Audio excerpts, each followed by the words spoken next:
Hello everyone and welcome back to another episode of the Max AC channel. For this month's theme, we once again will be doing AniMay, where I'll be making 4 more recipes inspired by animated pieces of entertainment. For our first episode this round, we will be taking another trip to the Xenoblade universe to make some Acqua Pearl Pazza from Xenoblade Chronicles 2. For this recipe, you will need 2 tablespoons of olive oil, 2 cloves of garlic, 1 bulb of fennel, 1 red onion, half a teaspoon of red pepper flakes, 1 teaspoon of salt, a half cup or so of white wine, 10 to 16 ounces of cherry tomatoes, a cup or so of water, 2 tablespoons of capers, 2 to 4 fillets of white fish, such as flounder, tilapia, or sea bass, 1 pound of clam or mussels, if you wish, 2 tablespoons of fresh parsley, and some edible flowers and leafy greens for some optional garnish, and I recommend serving this with some crusty bread. This will make about 2 to 4 servings, so just as needed.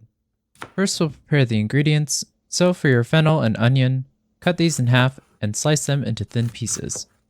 Then for your tomatoes, slice these in half, and if you wish, you can lightly mash these to soften them up. Also, for your garlic, mince this up at this time as well. Next, for your fish, if you need to defrost them, place them in a bowl and run room temperature water over them until they're defrosted. Then pat these dry and set these aside for later. When all of your ingredients are ready, in a large skillet over medium-high heat, add in the oil, and once this is heated, add in the fennel, onion, salt, and pepper flakes to the skillet, and cook this, stirring often until the vegetables are soft and fragrant, about 5 minutes. Then add in the minced garlic and saute this for a minute or so until the garlic is fragrant. Then deglaze this with the wine and stir this, scraping up any bits from the bottom of the pan.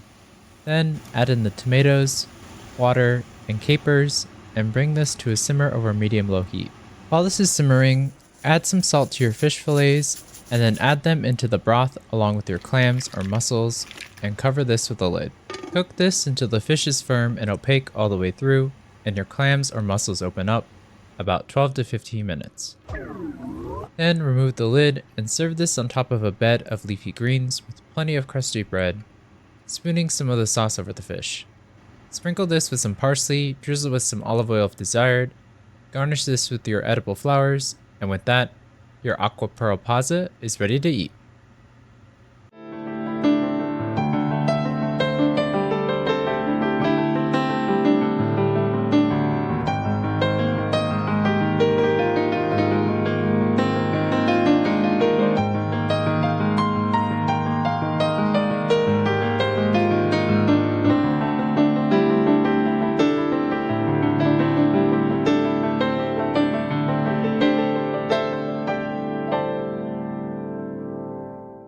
Another AniMay means it's time to create another Xenoblade recipe from scratch.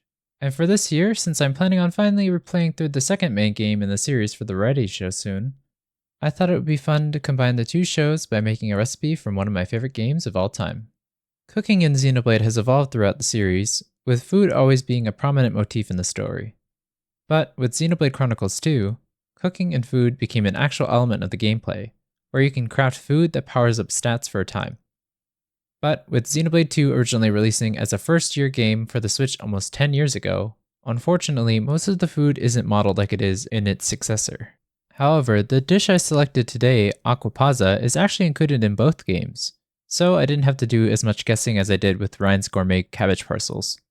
Though integrating some of the ingredients used to make this dish certainly proved a bit more difficult in order to make this dish uniquely from Xenoblade 2. In-game, this dish is made using emblazoned rays, whisper tomatoes, spirit clematis, and puree leaf cabbages.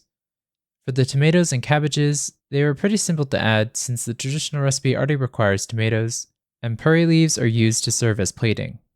However, for the spirit clematis, these are actually real flowers, so I thought including flowers as a decorative element would be fun. But spirit clematis flowers are not edible, so I'd hold off on using them in this dish, but any edible purple flowers should work as a great substitute.